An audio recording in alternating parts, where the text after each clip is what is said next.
go in and take it, and he doesn't get to go. So his death is ever more on his mind. What else do you think might be on his mind? We're kind of talking about it, the land, right? He wants to see it. He's heard the spies report from 40 years ago. He saw the fruits that was brought back out. He saw how great it was. I think the land was probably on his mind. Well, as a matter of fact, I know it is from some statements he made in our reading for today. And lastly, and probably the most important of these, is his children, Israel. His children. This nation out here that he's invested in. He spent 40 years now. He spent the first 40 years getting ready. 40 years getting ready. He spent 40 years with these people. They haven't done a very good job listening to him. Will they be faithful? And again, I say what? And I use the illustration of a grandfather. He's not their grandfather. But I use the illustration of grandfather. What grandfather on their deathbed would not be looking at their grandchildren and go, after I'm gone, will they do it? Boy, when they go across the land and that first set of giants comes out to meet them, what would they do last time when they saw giants in Kadesh Barnea? Will they run again? Will they go in? Will they take it? These are the things that I really think is on Moses' mind. Now, as we kind of transition to the book itself, over and over again with the same thing going on, remain faithful in order to receive the blessings. Really, he's going to spend the entire book on the concept of stay faithful to God. If you will stay faithful to God, I will be your God. If what? You will be my people. He says it differently. He reminds them of the law. But I will be your God if you will be my people. And he spends pretty much this entire book. He says a lot, but it's really that topic. Stay faithful to God, and you'll get to enjoy the blessings. He highlights the blessings that he has to bestow upon them if they'll remain faithful to God. A lot like the book of Acts. I love the book of Acts because the book of Acts is us, Christians, learning to be Christians when it's brand new, right? The book of Acts is this group of people that's obeyed the gospel. Right? They've got this history of Judaism. They have a concept of what Christianity is going to be, and now they're trying to figure it out. Well, what we see these speeches from Moses, we have the same kind of people, don't we? They're Jews. They became a great nation, but they're really learning what it means to be Jews. How much information? If you as a Jew at Mount Sinai and through the books, what's been recorded in Exodus, Numbers, Leviticus, how much information has been dropped on you regarding the law? Everyone here remembers everything that we've said and covered in the past few weeks, right? There's not a fact, there's not a law that if this happens, I should do this. None of that. We got it all down perfectly, right? I say that a little bit tongue-in-cheek because that is a lot of information that God through Moses has given to people at this point. But one of the things I think Deuteronomy tells us is it's not just an academic exercise. God is telling them through Moses, live it. When you get into the land, live it. When you're walking around and when you're doing this, keep the laws as, covered before your eyes. Keep it before you day and night. Have it everywhere you go. Why? Not just so that you know it, just not because it's an academic exercise so that you're smarter than everybody else, but so that you live it. Is there any lessons there for us? I mean, that's really what we're to do. We're to keep, it's a different law, but we're to keep it before us so that we can live it. It's not just an academic exercise, and I think that's something we would do well. And one of the things that we've got to do with the book of Deuteronomy, especially at the pace that we're going to go through it, I'm lucky. I get 4 chapters. Everybody start feeling sorry for Mike now. He goes chapter 4 through 26, I think, Wednesday night. So everybody can start feeling sorry for him now. We're going to go at a pretty massive pace through this book. But it's one of the better books to sit down and read yourself. But when you're reading it, get the lesson. We've already had the law, right? We've already been taught the law. This time when we're going through it, what's the point? Why did Moses pick this story to retell now to the people? What does he want them to learn from that? And as we go through the book of Deuteronomy, let's think about, okay, when he's retelling this story about why they would go in Kadesh Barnea and they wouldn't go in and they rebelled, why did he pick this story to tell now? So as we're going through, let's get the lesson. Now, the book of Deuteronomy, really, there's, considered 4 major speeches. There are several sections in there. My font gets bigger after this size slide, I promise. I know it's hard to read in the back. But there's these statements that you can see at the beginning of these. Deuteronomy 1, again in Deuteronomy 4:44, 12:1, 27:1, 29:1, 31, where you see these phrases that says, these are the words of the Lord, or these are the statutes of the Lord. So you see this transition where Moses starts to say, these are the words of the Lord. Well, he's kind of starting this new section, this new speech, okay? So you can kind of see the topics. But this first one that we're focused in on today is do not be afraid. Think this is the lesson they needed to learn? We're going to see the other lessons that they needed to learn as well. But this first lesson, do not be afraid. The last time that you was faced with this, you was about to go in and take the land, you chickened out. This time, do not be afraid. And really, these first 4 chapters is dedicated. Chapter 4 transitions a little bit into be faithful. This remnant that's going to go in and take the land from you, be faithful. But especially the first 3 chapters, don't be scared. Don't be afraid when you go in to take the land. So that's going to be our focus this morning, is this first speech about not being scared as you go in and take the land. Now, at this point, Moses starts to jump back in time and tell them stories. And he's reminding them things that happened. And as we go through the stories, what are we going to do through the book of Deuteronomy? We're going to get what out of it? The lesson. We already got the law, right? We've spent Exodus, Leviticus, Numbers, getting the law, getting the details. This time we're going to get the lesson that Moses wanted them to get. And as they're going into the land, that's exactly what Moses wants them to get, because these lessons are about to be put to the test. We're going into the land, get the lesson. So we're at Kadesh Barnea, and he says, you've been here long enough. It is now time for you to get up, get away from the mountain where the law was given. We're going way back a year after they left Egypt, right? And they're at the mount, they're getting the law, and he says, okay, you've been here long enough. Go up and take the land. But not just go up and take the land. Go up and take the land that the Lord has given you. Okay? Now, they may have had a little bit of a dissent between what they thought it meant for God to say, I'm going to give you this land.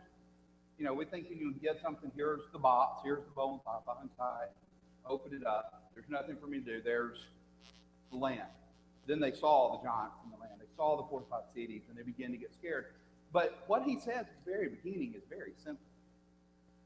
Go up and take the land. Not only does he take the land, he can describe the land from the mountains and the things in the south, up through the midlands, up to the great river Euphrates, which is well off the map to the north up here. The great river Euphrates. We're down kind of in the south. We'd have to shift our view way up to the north.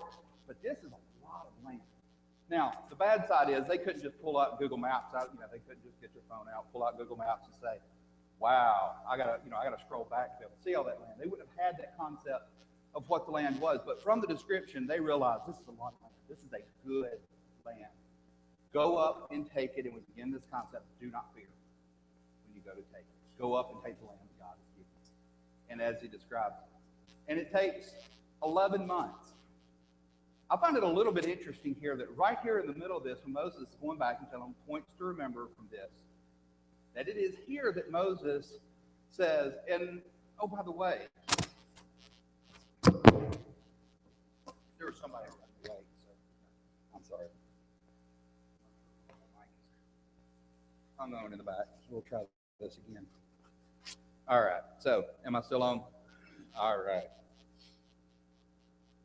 Oh, by the way, as he's going up to take the land, as they're going up to take the land, we stop in here for just a minute, and he says, and you people became too great, too numerous. God had blessed us to the point that we had outgrown what I could possibly judge.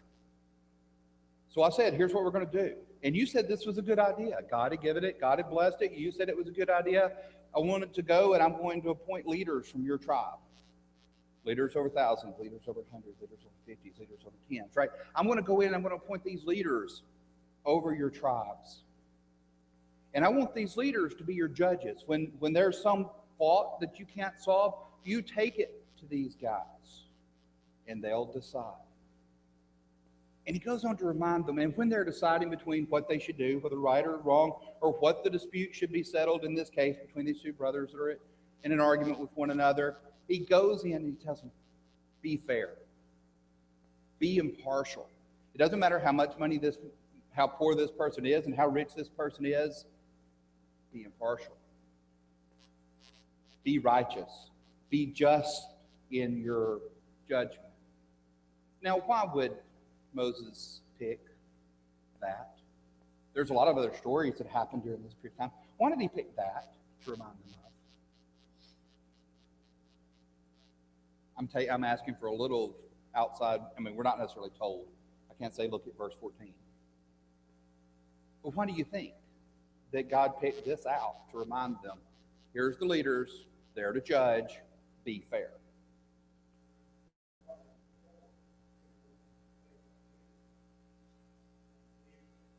Exactly. And we don't have to stretch too far to see that they've had problems with this, right? They've had problems with the leadership trying to go their own way. And typically what comes with this kind of leadership? Power. What typically comes with power? Abuse of power, right? The more powerful I get, this person's going to come in and give me a lot of money to get the judgment to go his way. Can we look at our own civil system that we live in? Right? With power tends to come abuse to power. So one of the things Moses is trying to warn them and trying to remind them, again, this is the grandfather with his children and grandchildren, I'm about to die. Leaders, be fair. Be fair. Don't take into account how much money they have when they bring their problems before you. Just judge what is the right answer in this situation. So with this, he says, and we come up to Kadesh Barnea, and we're about to go in and we're about to take the land. It's been about, at the point in time that he's reminding them back to, it's been about a year, a little over a year and a month. Go in and take the land. They get to Kadesh Barnea and they say, can we send in spies? Moses said, and I thought that was a great idea. We go in, and really the concept of the spies was, can we go in and case out whether we should go in this way or this way? Kind of the point Moses is making, the concept of the spies was to say, which way should we go? What's the best plan of attack for this? And they go in and they send in the spies. Moses said, hey, I thought that was a great idea too. I was part of it. We went in, we sent them, and they come back. Their first statement, this is truly a good land. Everything's great. Let's go take it. But then the spies begin to say what? The cities are walled to the heavens. These guys are giants. They're greater. They're bigger armies than we have. They're giants in the land. We just can't touch it. Wait, who was it? Go up and take the land. Who was going to give it to them? God was going to give it to them. What's their real problem here? What's the point? What's the lesson? Faith. Yeah. Again, we can go back to Abraham with Isaac, and he's going to offer him up as a sacrifice. Did that situation look pretty impossible? Yeah, that situation looked pretty impossible. But Abraham had the faith. This situation, if I'm one of those spies, you know what? I'm looking at the situation. Does it look pretty impossible to? Yeah, it looks pretty impossible. There's no way this small little army is going to go in and take over and defeat and run out all these huge armies, these huge fortified cities. It's not like they had all the weapons of war that all these other countries did. But one of the other things that was pointed out here by Moses that I thought was interesting is we were ready to go until the brethren discouraged us. Right? So here we go. We have all this excitement. We're going in. We're going to take the city. We're ready to do this. Oh, no, we can't do it. There's 10 or 15 people. You just can't do it. There's no way. Did you see them in there? How big they were? I think one of the lessons here that's trying to be pointed out is this concept that here we had that everything was going right. And you have this small element of people. Well, the spies at least. And of the spies, what was the ratio? There's 12 that went in. 2 came back and said, hey, let's go, let's do it, let's take it. 10 came back and said, no, it's too much for us. We can't do it. And the ratio is probably about right between the pessimistic and the optimistic. But again, the brethren discouraged us, and we lost our faith. We lost our hope. We could not go in and take the land. The cities are walled, and the giants are huge. We can't do this. Sad day. They could have had the land within a year and a few months. And now they're told by God, okay, you want to do it? All right. 40 years. You're going to wander in this land. You're going to go in this land, and you're going to live a nomadic life for 40 years for everybody to wait for what? All these people that said they just couldn't do it, to do what? God. Right? And those children that you said, our children will be devoured by them. They're going to be the victims. What are they going to become? They're going to be the victors. They're going to be the one to go in and take the land. They're going to be the ones to inherit it. So the victims are going to become the victors, and all you that said that we can't do it, we're going to wander around the wilderness, waiting for you to die off. And then right here, immediately, there's a small group that says, we have sinned against God. We shouldn't have sinned against God. We're going to go in and we're going to take it now. Moses begins to plead with them, no. Your time to obey is past, right? So what if right after we've told God we're not going to do what you said, we get the punishment for not doing what we were told to do, that we said we wasn't going to do? Okay, I'm sorry, I'll do it now. We're going to go in, we're going to take it anyway. I'm sorry, we've sinned against the Lord. Let's go in and let's take it. Moses says, no. If you go now, God will not be with you. But, again, part of what Moses is remembering, this hard-headed, stiff-necked people decided, we're going anyway. How'd that work out for them? What was that? It was a feeding. It said, I think, if I remember the reading right, it said they looked like they were being chased by bees, right? You have a swarm of bees. It's just chasing them back out of the land. If you go with it, if they would have done it when God said go, look at the same land, the same people, everything was the same except for God was with them or God was against them. And the outcome was completely different. They decided, yeah, we'll go take it ourselves.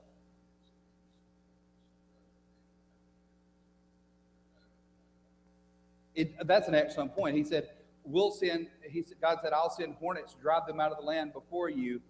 But when they tried to do it their own way and against God's way, we see this same picture of hornets chasing them right back out of the land. Again, who's in control? I think Moses wants to make sure the people see that it is God that's in control of all of this. If God said it was going to work, it's going to work. If God says it's not going to work, it's not going to work.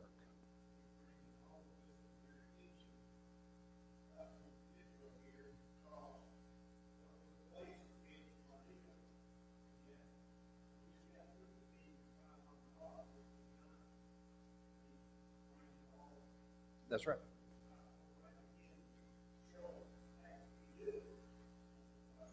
Exactly. And not only, just like they're at Kadesh Barnea, about to go in and take the land, they're now on the other side of Jordan, in the plains of Moab, but they're at the exact same point. As far as what they face, what stands before them to do, the task, the job that's in front of them to do, they're in the exact same place they were 40 years ago. And now, good point, it's time to go in and to do it. And then he reminds them. And again, there are so many stories that happen through here. And so why Moses picked out the ones he did, it comes back to the lessons that he wanted them to learn.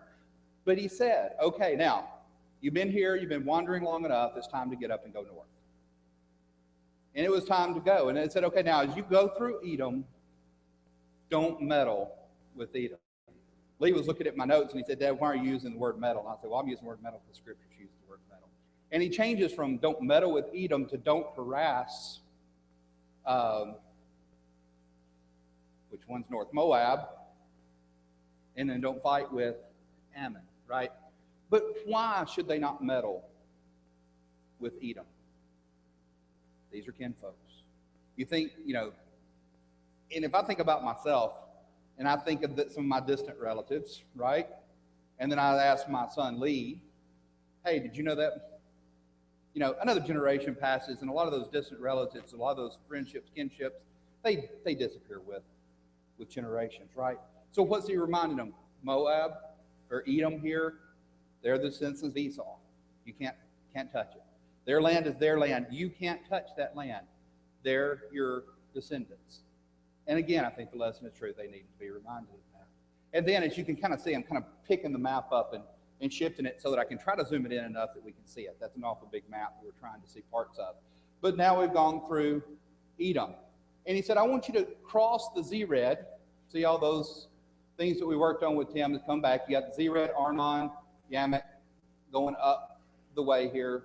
I think Jay, and then the Yamek River. But here we got the Zered. As you cross over the Zered, you're beginning to cross over into Moab's territory. And with Moab, he says, do not harass Moab. Why? They're the descendants of Lot. Okay? We got the descendants of Esau, and now we got the descendants of Lot. Their land, that land has been given to them. But he goes on and points something kind of interesting out. He said, when this land was given to Moab, it's actually when he's talking about Ammon that he actually points out specifically that God was the one that drove the giants out before Moab. When we're just reading the section here on Moab, it's as if the Moabites were the ones that drove the giants out. There were giants in that land. It was taken, it was lived in, it was possessed by the giants of the land, and God drove them out and then gave the land to the Moabites. Again, why do you think God's pointing that out? Well, it was one of their complaints back at Kadesh Barnea. We can't take it. It's the giants. Don't be afraid. God is in control. God drove those giants out for the Moabites. He'll do the same for you. And at the point that they cross over this river, and I know that's really small to see from back there, at the point that they cross over the Zered into Moab, the comment is made there that it's been 38 years since they left. So obviously in time, we're going back into numbers here, about the time of the census, but it's been 38 years since they've left the land. So in our story, when we're flashing back in memories of what he's trying to remind them of, they got about 2 years. They're about 2 years back in their memory of what's been going on. And then Ammon, again, to try to bring it into focus. Ammon is the purple over here on the side. Here's Sihon, and here's Ammon over on the side. Again, leave Ammon alone, just like Moab, Ammon, descendant of Lot. Okay, so you can't mess with Edom, you can't mess with Moab, and you can't mess with Ammon. But with Ammon, the point is made very clear that there were giants in that land, huge giants, the ones that, all of these giants in the land were of the same lineage, of the same peoples. They lived here, and God drove them out before Ammon. See how this all fits into do not be afraid? The points, the stories that he's bringing back to tell. One, remind them these are your kinfolks. You can't attack them. Two, don't be scared. There are giants there. You can take these as well. We're coming up to Sihon. Leave Sihon alone, right? Uh-oh. Sihon's got a problem. What's Sihon's problem? He wasn't related to people, right? God makes a couple of points about when he gets to Sihon. He said, this is the land. I'm going to start giving you this land as your inheritance. So that's one good point. This is the land that I'm going to start giving you as an inheritance. But he makes another very important point along the lines of, do not be afraid. What do you think that point is? With Sihon, God says, I'm going to start making a point to the nations around, right? People are going to start hearing the stories of what I did at Sihon, what you did to these people. And when people start hearing, hey, when Israel came through, Sihon tried to get in his way, and he just wiped Sihon out. Went up into Gilead, wiped them out.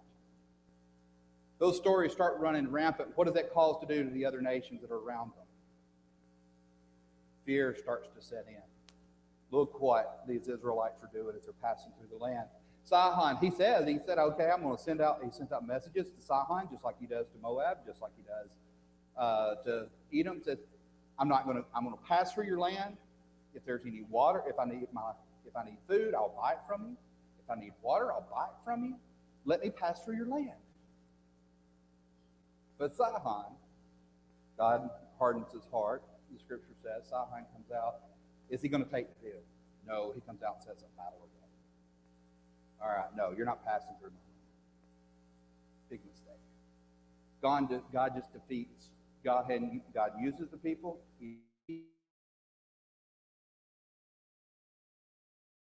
In the land here in they take all of this area, this kingdom, and they go up into Gilead and they take out this kingdom. And there's a very interesting point that's made. There was no city that was too strong. There was no city that was too strong. When they was going back to go into the land of Kadesh Barnea, what was the problem? They were fortified. Their armies were great. They were too strong for us. There were giants in the land. Well, they haven't defeated giants yet, but they have seen these cities. They are going through and they're rolling through these cities. And Moses makes a point to tell them, there was no city in the kingdom of Sihon, in Gilead. There was no city that was too strong that we were not able to take. Again, don't be scared. Don't be afraid. God is in control. And then we come to Bashan, kingdom of Og, up here in the north. Much like, the story is a lot like the previous stories. The only difference is we do see a bit of a giant element because Og was how tall? 9 cubits, which is about 13 feet. Yeah, 13, 14 feet. I mean, yeah, that's a pretty big man.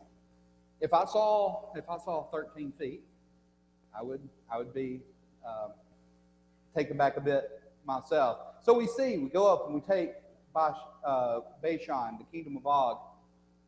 And another very interesting point, and I assume this is the point that Moses is making, because if you look at, they're sitting there at the river before they go in and take it. Go in and take it. Do not fear him. I have delivered him into your hands. God uses that language with them quite a bit, right? This is done. This is over. I've already done it. He has been delivered. Have they fought the battle yet? The battle hasn't been fought yet. The first weapon has not been raised. The first battle has not been waged. But don't fear him. I have delivered him in your hands. God uses this language quite a bit, and I think it falls hand in hand with do not fear.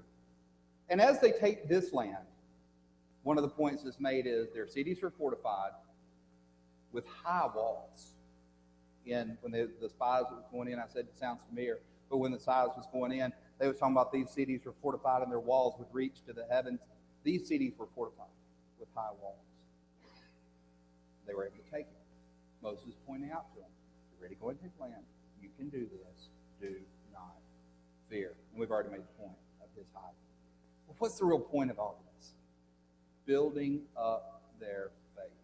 And they learned at the same time at Kadesh Barnea, they learned if God is on my side, we can make this happen. We can go in and we can take it. However, if we go try to do this our own way, as they tried to do right after they were commanded to wander in the wilderness for 40 years, it meets with utter failure. Same people, same enemy, two very different things. God is saying, you do it my way. If you will follow me, I will go before you, and I will drive them out. This is faith building for the people. And at this point, kind of reminds us, and again, this story is not one of, okay, here's some great amount of faith that you could gather from what we learned here, but why do you think? He goes in and reminds them of the breaking up of the land on the east side of Jordan, right? I've kind of broke it out a little bit. You've got Reuben down here that inherited here, Gad inherited here, Manasseh inherited up here to the top, so the land is divided up. And he says, but he reminds them to do something. What does he remind them to do? The ones that was going to inherit on this land. You promised you would do what? That's right. You'd go in, you'd help fight. Excellent. You'd go in, you would help fight, and after you have been given, your brethren have been given rest on the western side of the Jordan, you may come back here where you can leave your children, your flocks, your cattle on this side. But remember, you were told, go in. Don't forget, go in and fight with your brethren. Now, this is where Moses, right here, and again, Moses has these statements in there. And it's almost as if you can hear his heart breaking and him pleading out for the people. And again, it was here that I called out and I pleaded with God, please, you look at what all you've done. Please let me go in and see the land. And this time, much kind of like the response Paul got about the thorn in the flesh being removed. Enough of that. Enough of that. Don't bring that to me again. You're not going in. You can go up on the mountain and you can look across and you can see the land that was given, but you're not going in the land. Enough of it. Be done with it. And to Moses' credit, I don't think it's mentioned again. Prepare Joshua. Now, does Moses not think Joshua can do this? Moses knows that Joshua can take the task.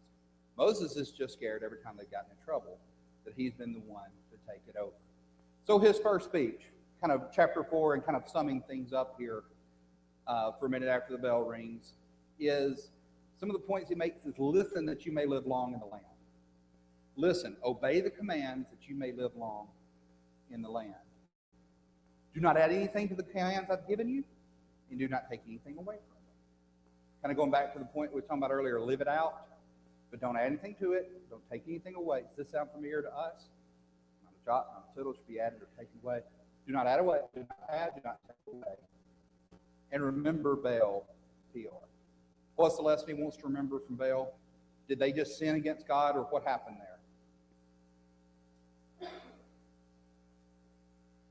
They did sin against God, but how did it happen? That's right. They were through temptation. He said, I can't curse them and let them sin, but here's what you can do. You can send these Midianite women in and tempt them, and they will fail. And if you can get them to sin, I don't have to curse them. Who will? God will. He's telling them, remember that lesson. Don't fall and make God punish you again. Just a couple more points. One of the points we made earlier, this great nation is a wise and understanding nation. As you pass through it, as you set up your kingdom, and as you establish your kingdom, and everybody on the outside is looking in at you, they're going to say, if you will follow my commands and keep my commands and obey my law, they will look at you and they'll say, see this great and wise nation. Does Israel not stand out before the people for some time? Well, think about it. If they start defeating the people, everybody is scared of them as they go through. They get this reputation, but this reputation that they have is dependent on their ability to obey. Teach your children and teach your grandchildren. Mike's got a section on that Wednesday night if he has time to devote to it. But again, if I just tell Moses saying, if I just tell you and you die, and this dies with you, it's a sad day for Israel. Teach your children, teach your grandchildren. Go over it. Do not worship idols, and do not worship idols. He made a point that when God come down and you saw the mountain was on fire, did you see any face? Did you see any image? You heard the voice, but you saw nothing that you could build an image to make it look like that, right? Point that he makes there, and he says, do not build any images. All right. With that, I think that was, he does end with, I'm going to die. Don't forget. And something on your own, if you would, mark chapter 4, 25 through 29, and read it before Wednesday night. I think it sets up nicely for my study Wednesday night. Chapter 4, 25 through 29. Kind of this, you are going to fail, and when you do, don't forget to repent. All right, thank you for your time and your attention this morning.